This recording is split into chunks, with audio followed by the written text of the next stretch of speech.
Opa, seguinte, esse vídeo é um tutorial de anatomia com o meu conhecimento atual, usando diversas referências. Não foi produzido com intuito sexual, por assim dizer, e é uma parte do corpo necessária para estudo, então peço que evitem piadinhas de baixo calão nos comentários. É isso e bom vídeo.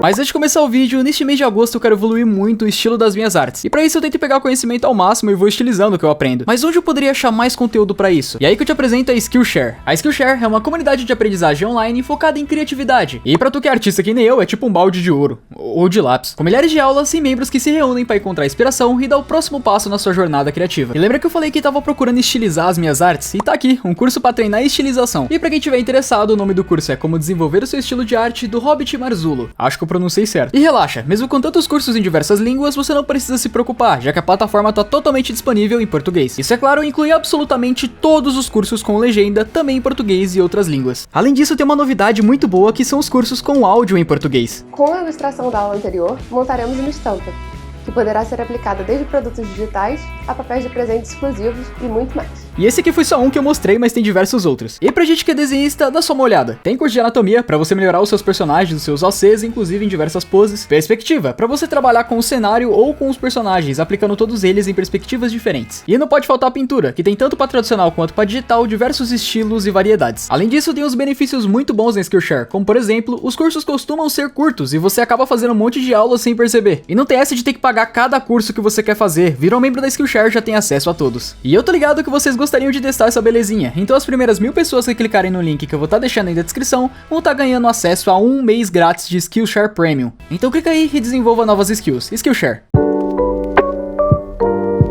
Vamos lá, um jeito legal de introduzir esse tipo de tutorial é dizer erros que são comuns de as pessoas cometerem, iniciantes ou até mesmo avançados. A anatomia é uma parada complicada de entender, e com essa linda ilustração eu já começo com o primeiro erro, que é não fazer os popotes muito redondos. O segundo erro que eu falo é porque normalmente eu aconselho a gente a desenhar a anatomia padrão para depois criar variações estilizadas, inclusive com silicone, né? Então não faz a sua personagem com um rabão ali de Nicki Minaj levantado pra caramba. O terceiro erro ele é um pouco mais complexo, a sobreposição de uma nádega na outra quando não tem necessidade disso acontecer. Isso pode variar dependendo da genética e até mesmo do jeito que você tá flexionando as partes traseiras. Só cuidado para não deixar parecendo que uma nádega é maior que a outra. E um outro errinho aqui mais comum visto em desenhos de perfil ou 3x4 é a maneira que você separa a nádega da coxa. E o pessoal às vezes acaba não separando o popote ali da perna e fica estranho e meio colado demais. Eu vou explicar depois.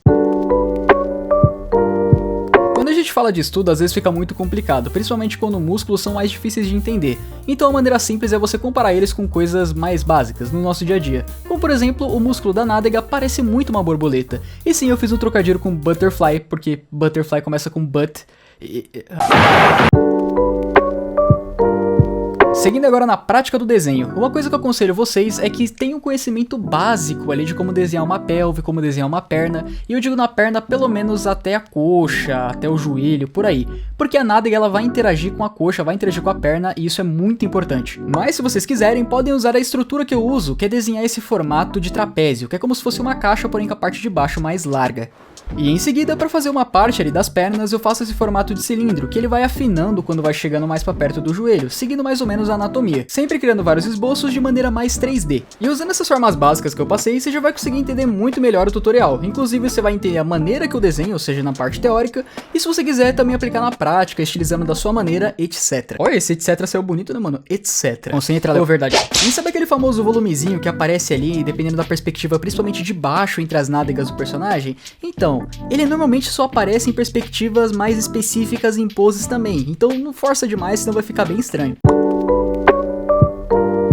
Agora a gente vai pro passo a passo. Então vamos começar com aquelas formas básicas, o trapézio ali para fazer a parte da pelve e o cilindro para as pernas. E por fim, eu vou pegar ali mais ou menos o centro da forma geométrica que a gente usou para fazer a pelve e vou colocar esse triângulo virado para baixo. Ele serve para mapear as nádegas. Ainda mantendo a ideia da borboleta, na hora de desenhar as nádegas, imagine elas como círculos, porém a parte de cima é bem mais esticada, como o formato oval, enquanto a parte de baixo é bem mais circular. Chegamos aqui em uma parte que requer atenção, porque se fizer errado você pode causar aquela sensação de estranheza. Essa linha que separa a potranca ali da coxa, ela tem um jeito muito simples de se entender. A perna mais para trás a linha vai curvar para cima, a perna mais para frente a linha vai curvar para baixo. Ah, e é claro, existem sempre variações para esse tipo de coisa, então o ideal é que você tenha umas imagens de referência e com o tempo vai pegando na prática. E coloquem na cabeça de vocês uma coisa interessante, às vezes você começa a entender umas partes do corpo por estudar outras. Então, por exemplo, se você estuda anatomia de costas, é normal que você pegue boa parte do estudo de nádega sem perceber. Não é algo lá muito difícil, mas você vai pegando o jeito com o tempo.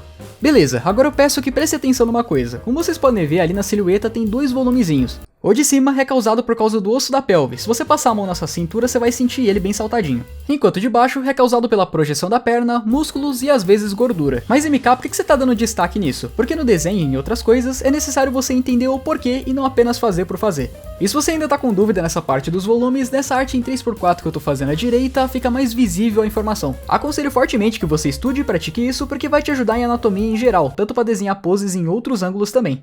E por falar em outros ângulos, vamos agora para arte de perfil. E para quem não sabe, arte de perfil é arte de lado. Enfim, o foco principal aqui que eu passo para vocês é que na hora de desenhar o glúteo de perfil, cuidado para não cair naquele quarto erro, ou seja, separe ali o formato do popote com a perna. E também não esqueça das informações básicas, como por exemplo, a curvatura que você tem ali nas costas, que fica mais visível se você desenha a mulher, e a parte ali da perna entrando meio que na direção da barriga, enquanto a barriga tá projetada para frente. Não vou falar muito de física, tanto porque eu não acho muito necessário, inclusive porque eu também não quero problemas com o YouTube, mas é meio óbvio que quando você está sentado, o popote dá uma amassada, ele fica mais reto embaixo. E seguindo os princípios de animação do Alan Becker, mesmo que isso aqui não seja uma animação, temos o stretch and squash, né? Então já que tá amassando por baixo ou por cima, ele vai expandir para os lados, que foi o que aconteceu com as nádegas. Sempre tomando cuidado com o formato das linhas e como elas vão interagir com a coxa, tá? Não esqueçam desse detalhe porque isso vai tirar muito da sensação de estranheza nos seus desenhos. Enquanto a gente faz uma pose onde você vê embaixo da coxa, a gente tem uma condição diferente para as formas. Ele parece uma espécie de W bem esticado, ou seja, você meio que desenha as pernas e só faz uma junção no meio. E por fim, eu fiz uma demarcação bem simples e alguns músculos para vocês entenderem melhor o que eu tava falando, e inclusive fiz um estudo muito bom que é você fazer o sombreamento à base de ráchuras. Mas MK, por que esse estudo é tão bom? Porque além de você entender a ideia base que seria a luz e a sombra, as linhas das ráchuras vão te ajudar a visualizar melhor o formato das coisas que você desenha.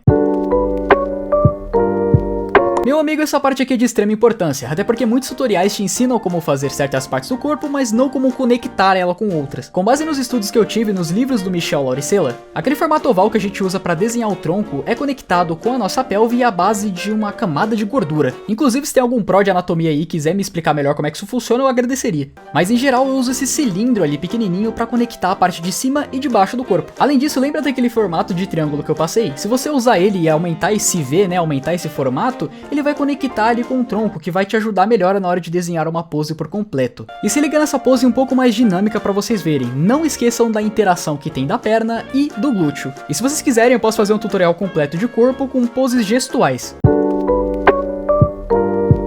E por fim, a gente vai falar de uma parte que o pessoal gosta muito, que é a pintura e as roupas. A pintura pro glúteo não é difícil, você só vai ter que mesclar muito entre hard e soft edge. Vamos imaginar aqui que temos uma luz vindo de cima e da direita, ou seja, o sombreamento que eu fiz foi baseado nisso. Ali naquelas linhas do glúteo que eu já tinha comentado, onde tem uma transição muito grande de volume entre o popô e a perna, é onde normalmente as hard edges vão tomar conta. Ou seja, as sombras mais sólidas que vão se suavizando quando vão se afastando do centro, ou seja, vai chegando no cantinho das pernas. Enquanto na parte circular do glúteo, você vai ter alguma coisa muito mais fofa, muito mais suave nas transições. Justamente por essa ser uma parte do corpo que tem uma tendência mais macia, assim como os opais, as coxas, as bochechas e partes com gorduras mais visíveis em geral, como por exemplo uma barriguinha de um gordinho. Depois de um pouco de polimento que eu fiz ali, mantendo a ideia de que a luz está vindo de cima e da direita, a gente faz algumas luzes especulares ali, eu acho que é assim que pronuncia. Eu fiz ali no topo do glúteo, onde é uma parte um pouco mais circular, é mais fácil de bater a luz. Eu fiz também nos cantos das pernas, porque dá um aspecto um pouco mais bonito e eu acho interessante. Além disso, eu adicionei na roupa também.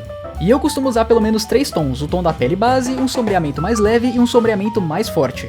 E caso você desenhe potrancas de homens, ou seja, você quer ali causar uma sensação mais masculina, é só você diminuir a largura da pelve, ou inclusive na pintura, né? Você tentar trabalhar mais com hard edges. Você pode também usar isso na hora de você fazer ali uma perna ou um glúteo mais malhado. Brincar mais com as hard edges, dar um destaque melhor ali nos músculos, vai dar uma cara muito mais, acho que malhadinha ou até masculina. E por fim vamos falar sobre a pintura da roupa, e já dá um close aqui que eu vou explicar um negócio muito importante. Façam essa bendita dessa separação com as dobras da roupa, por quê? Eu já cometi muito mais, às vezes eu ainda cometo a desatenção de fazer o formato da anatomia na roupa, mas a roupa ela tem volume, ela tem dobra, ela não vai manter aquele formato da anatomia perfeito, porque senão vai dar a impressão de que você pintou a roupa na personagem, não que essa roupa está por cima da personagem. Trabalhe bem com as dobras, isso é claro, variando de tecido para tecido, porque existem essas variedades de roupas que são mais grudadas ou mais soltas, né, mais largas. E eu vou falar um negócio muito importante para você, independente de você ser iniciante ou avançado. Usa referência. Você tá trabalhando com roupa, com design, com coisas que você não consegue gravar tudo de cabeça, ainda mais quando você tá aprendendo, vai lá no Google e pega uma referência, porque você vai conseguir identificar as coisas e com o tempo, com prática, você vai começando a fazer os negócios de cabeça, tá? Não precisa se sentir privado, usar referência não tem problema algum. E pra finalizar aqui, voltando ali pro tecido, a única coisa que eu vou dar um toque muito importante pra vocês é sempre trabalhar da maneira que a luz, que a sombra vai interagir no tecido, da maneira que ele vai dobrar, etc. Porque isso vai causar a sensação que você quer causar no espectador. E tem uma dica bônus que eu vou dar aqui pra vocês que viram até o final. Se inscreve no canal aí e dá like, meu amigo. Eu sei que você gostou do vídeo, você veio até aqui, velho. Dá like.